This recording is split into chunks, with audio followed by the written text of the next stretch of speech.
असंच एका गावात सगळे दारुडे एका अधिकाऱ्यानं आमच्या एकत्र केले आणि त्याने एक छानसा प्रयोग त्या अधिकाऱ्यानं केला. 2 ग्लास घेतले. एका ग्लासमध्ये ही हातभट्टीची दारू आणि दुसऱ्या ग्लासमध्ये स्वच्छ पाणी घेतलं. दोन्हीमध्ये एक एक किडा सोडला. 5 मिनिटानंतर दारूतला किडा दारू विषारी असल्यामुळे मरून गेलेला होता आणि पाण्यातल्या किडामधलं गोल गोल गोल गोल घिरट्या करत होता. त्या अधिकाऱ्यांनी समजून त्या दारुड्यांना समजून सांगायला लागले, बघा यातला दारूतला किडा कसा मरून गेलेला आहे, पाण्यातला किडा कसा गोल गोल फिरतो आहे, तरंगतो आहे, पोहतो आहे.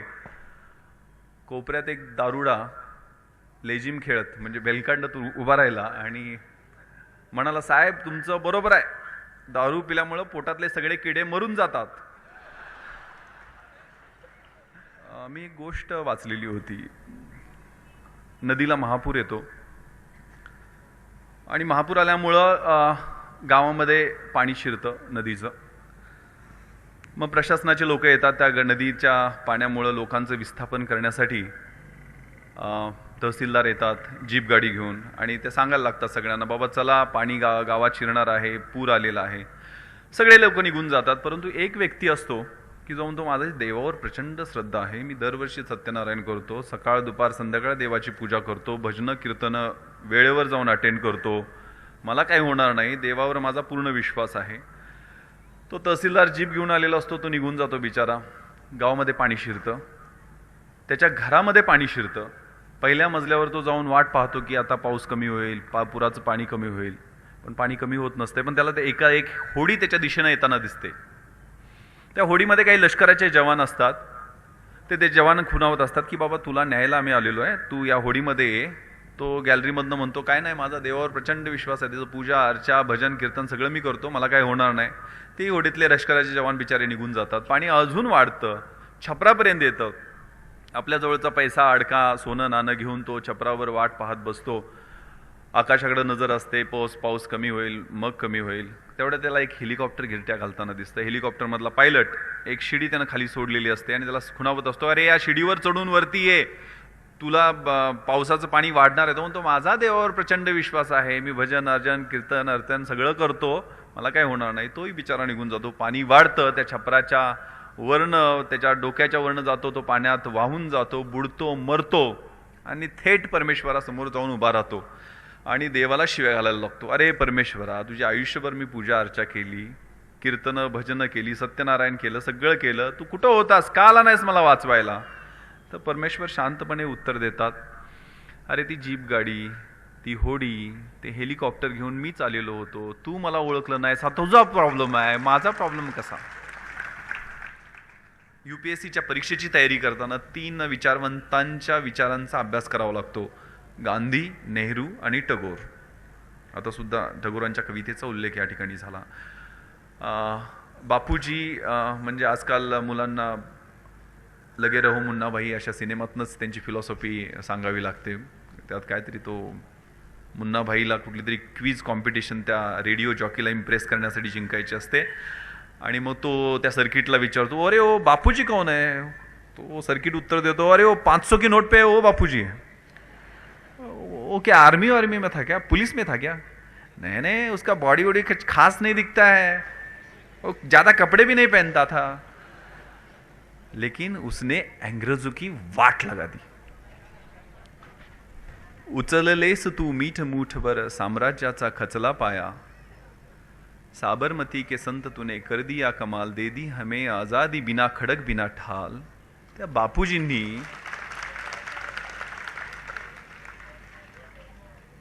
या सगळ्या रासाचं विश्लेषण खूप सुंदर शब्दामध्ये केलेलं आहे. इंग्रजीमध्ये त्यांनी म्हटलेलं आहे की there is enough in this world to fulfill each and every individual's need, but there can never be anything which will fulfill a single individual's greed. या जगामध्ये एवढं संचित आहे की प्रत्येकाची गरज पूर्ण होऊ शकते, परंतु एका माणसाची हाव, एका माणसाची लालसा, एका माणसाची ग्रीड पुरी करण्यासाठी हे सगळं संचित्र एकत्र केलं तरी ते अपुरं पडणार आहे. आणि या सगळ्या रासाला जातीयवाद, धर्मवाद, लिंगभेद, सगळ्या प्रकारचे आमच्यामध्ये असणारे डिव्हिजन आणि डिस्रप्टिव्ह, आमच्यामध्ये भेद पाडणारे घटक, म्हणजे प्रार्थना दिवाळीची असते, ओम सहनाववतु सहनो भुनक्तु सहवीर्यं करवावहे तेजस्विनावधीतमस्तु मा विद्विषावहे. ये परमेश्वरा, आम्हाला एकत्र येण्यासाठी शक्ती दे. आमच्यामधली तेजस्विनावधीतमस्तु, आमच्यामधलं तेज आहे ते वृद्धिंगत करण्यासाठी शक्ती दे. परंतु एकच प्रॉब्लेम आहे, मा विद्विषावहे, आमच्यामध्ये असणारा द्वेष, तिरस्कार, असूया, दुसऱ्याचं चांगलं न बघवण्याची वृत्ती जी आहे ना, तो आमचा प्रॉब्लेम आहे. तो दूर करण्याची शक्ती दे. हा हा हा खूप महत्त्वाचा विषय. आणि ह्या ऱ्हासाला त्यांनी बापूजींनी जी 7 सामाजिक पातकं कारणीभूत आहेत म्हणून सांगितली आहे ती खूप महत्त्वाची आहेत. ती कोणती 7 social sins of our age असा एक चॅप्टर आहे त्याच्या संदर्भात. ती 7 सामाजिक पातकं कोणती? पहिलं पॉलिटिक्स विदाउट प्रिन्सिपल्स, तत्वांशिवाय असणारं राजकारण. दुसरं सायन्स विदाउट ह्युमॅनिटी, मानवता ज्यात नाही आहे अशा पद्धतीचं विज्ञान. तिसरं कॉमर्स विदाउट मोरॅलिटी, ज्याच्यात नैतिकता नाही आहे अशा पद्धतीचा व्यापार. चौथं वेल्थ विदाउट वर्क, ज्याच्यात कष्ट नाही आहे, श्रम नाही आहे तशी मिळणारी संपत्ती. पाचवं वर्शिप किंवा रिलिजन विदाउट सॅक्रिफाईस, ज्याच्यात त्याग नाही आहे अशा पद्धतीचा धर्म किंवा पूजा. सहावं एज्युकेशन विदाउट कॅरेक्टर, ज्याच्यात कॅरेक्टर शिकवलं जात नाही तशा पद्धतीचं शिक्षण किंवा ज्ञान. आणि 7वं सगळ्यात महत्त्वाचं प्लेजर विदाउट कॉन्शन्स, ज्याच्यात सत्सद विवेक बुद्धी नाही आहे असा मिळणारा चेकाळणारा आनंद. ही 7 सामाजिक पातकं आहेत. यांचं विश्लेषण करणं आवश्यक आहे आणि त्यातमध्ये आम्ही काय करू शकतो, काय फरक करू शकतो याच्या संदर्भात नवीन तरुण पिढीनं अंदाज घेणं महत्त्वाचं आहे. मला आठवतं मी नगरला SP होतो. या सगळ्या मुलांचे ड्रीम हिरो, खरे role model doctor APJ Abdul Kalam sir, राष्ट्रपती, त्या ठिकाणी आलेले होते. खाली उतरल्यानंतर कलेक्टर आणि SP ला मान असतो की त्यांनी स्वागत करावं. मला अजूनही पाठीवरची त्यांची थाप आठवते की yes SP you are a young officer, which batch you are. 1-2 ओळी त्या माझ्याशी बोलल्या असतील, अजूनही आठवतात. ते कशासाठी आलेले होते माहीत आहे का तुम्हाला? ते त्यांचा वाढदिवस साजरा करण्यासाठी त्या लोणीला प्रवरानगरला आलेले होते, अहमदनगरमध्ये. वाढदिवस ते कुणाबरोबर साजरा करण्यासाठी आलेले होते? तर जी मुलं फिजिकली चॅलेंज्ड आहेत, म्हणजे त्याला आता अपंग शब्द वापरला जात नाही म्हणून मला पर्यायी शब्द मराठीतला आठवत नाही आहे, पण या जी पायानं अधू आहेत मुलं, त्यांच्याबरोबर साजरा करण्यासाठी doctor APJ Abdul Kalam sir आलेले होते. आणि त्यांनी त्या मुलांसाठी खूप छान गिफ्ट आणलेली होती. काय असेल ते गिफ्ट? त्यांनी ज्यावेळेला पृथ्वी मिसाईलचा अभ्यास, पृथ्वी मिसाईलवरती ते सायंटिस्ट म्हणून काम करत होते. पृथ्वी मिसाईल हे 300 किलोमीटर रेंजचं कारगर मिसाईल खास पाकिस्तानला समोर ठेवून, म्हणजे जमिनीवर मारा करणारं एक क्षेपणास्त्र बनवण्यात आलेलं होतं. ते मिसाईल निश्चितच विध्वंसक आहे, पण ते मिसाईल बनवताना त्यांच्या लक्षात आलं की या मिसाईलसाठी जे आवरण बनवलेलं आहे, त्याचं जे कवच आहे, त्या कवचासाठी बनवलेला जो धातू आहे तो मेटल अत्यंत टणक आहे, टिकाऊ आहे आणि त्याचबरोबर हलका सुद्धा आहे.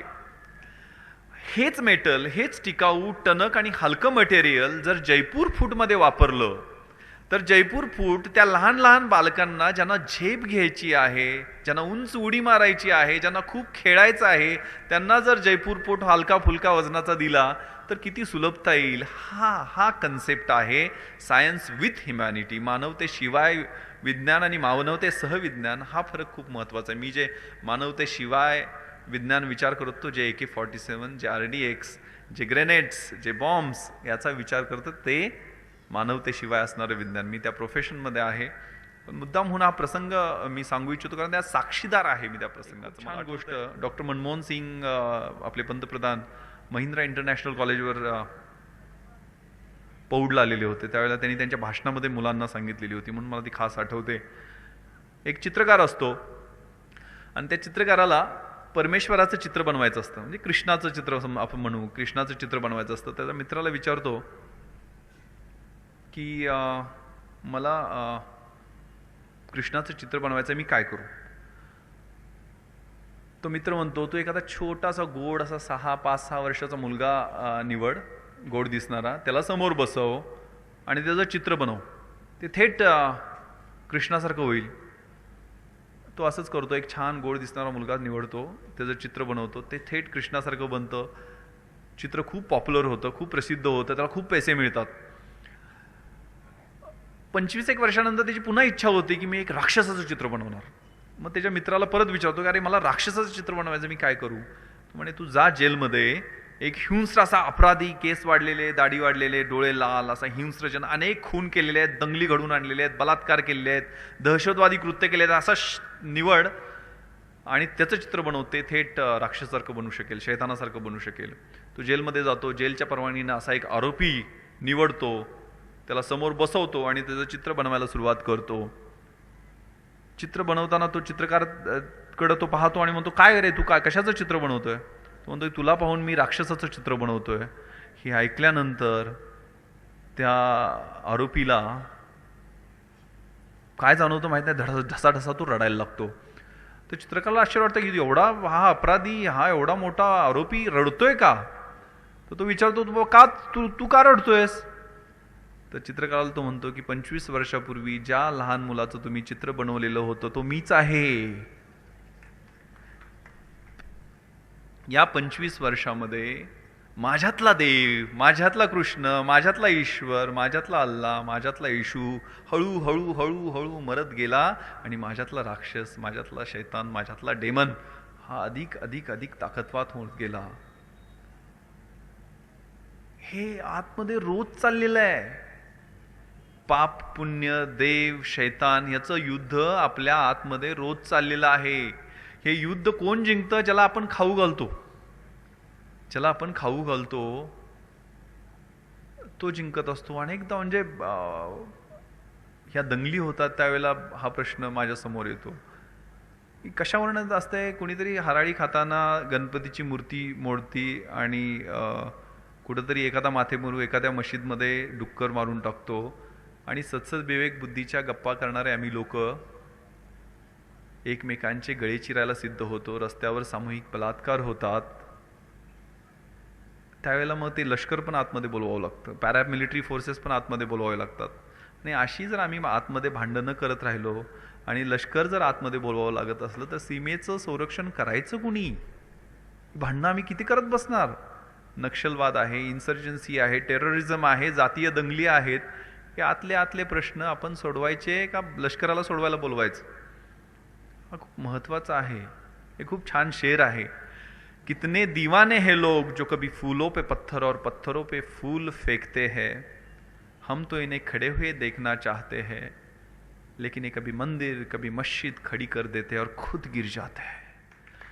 ही आमची गिरावट थांबणार आहे का? आमच्या नवीन जनरेशनला, आमच्या नवीन पिढीला आम्ही चांगलं स्वप्न देऊ शकणार नाही का? हा खूप महत्त्वाचा. म्हणजे 2020 साली हा देश एक महासत्ता होईल त्या दृष्टीनं मार्गक्रमण चाललंय असं नाही आहे. पण आमच्या नवीन जनरेशनला वीक बनवण्याचं, दुबळी बनवण्याची काही षडयंत्र असतात. मध्ये गेलो होतो, गावाकडे अजून संस्कार चांगले टिकलेले असतात. मला आठवतंय मी भाषण तिथं देत होतो, माझा एक संजू यादव नावाचा मित्र तिथं म्हणजे गौंडी काम करतो तो. आणि मला बघितल्या म्हणजे तो काहीतरी तंबाखू मिळत होता आणि माझं लक्ष होतं त्याच्याकडे. त्याचे वडील त्याच्या समोरून आले, पैलवान गडी. म्हणजे मला आठवलं माझे वडील ज्यावेळेला म्हणजे गावचे सरपंच आणि नंतर सभापती होते, तर माझा आत्तेभाऊ कधी कधी बिडी पडायचा आणि बिडी ती खिशामध्ये घालायचा लिटरली. म्हणजे ते जळायचं, त्याला एवढी भीती असायची. आणि संजूला मी परवा भाषणा तिथं बघितलं, त्याचे वडील आले त्यावेळेला तंबाखू तो खात होता, पटकन तंबाखू घेऊन त्यानं बाजूला केली. मला खूप कौतुक वाटलं. अरे म्हटलं संजू, मला बरं वाटलं की तू अण्णा आल्यानंतर, अण्णा म्हणतो वाटलं ना त्याच्यात, तू तंबाखू बाजूला टाकलीस, तुझा आदर आहे. म्हणे काय सांगायचं, ती तंबाखूची पुडी बघितली की स्वतःच घेतो म्हणे. डोक्याला हात लावला की हा वेगळा प्रकार आता गावाकडं आहे. गावाच्या एका कोपऱ्यात विद्यालय असतं, दुसऱ्या कोपऱ्यात महाविद्यालय असतं आणि गावाच्या मधोमध मध्यालय असतं. अशी परिस्थिती आज आहे. त्यामुळे गावाकडं सगळंच चांगलं असतं असं नाही आहे. सगळ्या गोष्टी जसं उंटाच्या उदरातनं ज्यावेळेला त्याचं पिल्लू पडतं त्यावेळेला पहिल्यांदा उंटीन त्याच्या पाठीत लाथ मारते. लाथ का मारते? कारण ते जंगली श्वापदापासनं पळून जाण्यासाठी त्याच्याकडं शक्ती आली पाहिजे. ती शक्ती येण्यासाठी त्याला लाथ मारते आणि त्याला चालायला लावते. म्हणजे the winning horse doesn't know why it runs. It runs due to beats and pains. Life is a race, God is your rider, and if you are getting pain you are sure that you are going to win the race. मराठीत सांगायचं झालं तर जीवन म्हणजे जिंकणारा जो घोडा असतो ना, तो का पडतो त्याला माहीत नसते, पळतोय का त्याला माहीत नसते, त्याला फक्त चापकाचे फटकारे बसतात, पेन्स होतात, वेदना होतात म्हणून पळत असतो. जीवन ही पण एक शर्यत आहे, आणि जर आपल्याला असे फटके चटके फटकारे पडत असतील तर 100% आपण ती शर्यत जिंकणार असतो. या उपक्रमासाठी, या महोत्सवासाठी सगळ्यांना शुभेच्छा देतो. जय हिंद, जय महाराष्ट्र.